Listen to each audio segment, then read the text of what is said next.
નમસ્કાર મિત્રો, મારી આ યુટ્યુબ ચેનલ પકાની વાતોમાં સ્વાગત છે તમારું. અને હું આશા કરું છું કે તમે બધા મજામાં હશો. તો ચાલો મિત્રો, આપણે વિડીયોની શરૂઆત કરીએ. આપણે રોજબરોજની દિનચર્યામાં આ વાતો યાદ રાખશો તો મિત્રો, જીવનમાં કોઈ દિવસ તમે પાછા નહીં પડો.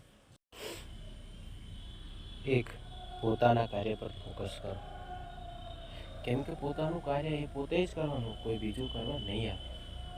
અને બે, ના બોલતા શીખો.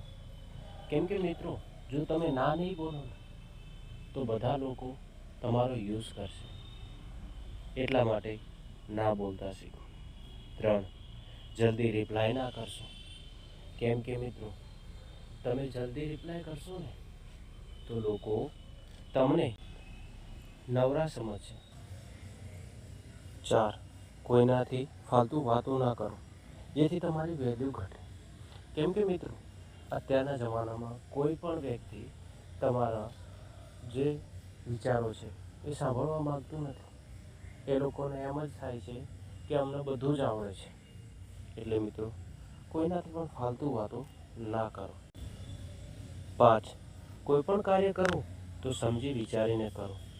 કેમ કે મિત્રો, કોઈ પણ આપણે કાર્ય કરીએ છીએ તો એ કાર્યની અંદર વિચારેલું હોય, સમજેલું હોય તો આપણે કોઈ પણ કાર્યની અંદર નિષ્ફળ નથી જતા.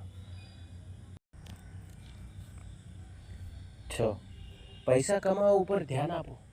કેમ કે મિત્રો, જો તમારી પાસે પૈસા જ નહીં હોય ને તો આ દુનિયા તમારી વેલ્યુ નહીં સમજે.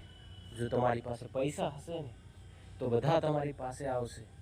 અને જો પૈસા નહીં હોય ને તો કોઈ પણ વ્યક્તિ તમારી પાસે નથી આવતો. એટલા માટે મિત્રો, પૈસા કમાવો. કેમ કે પૈસા જ વ્યક્તિ માટે બધું જ છે. 7, પુસ્તક વાંચો. મિત્રો, પુસ્તક કેમ વાંચવું જોઈએ? પુસ્તક વાંચવાથી શું ફાયદો? પુસ્તક વાંચવાથી એ ફાયદો છે કે તમને દરરોજ નવું નવું શીખવા મળશે.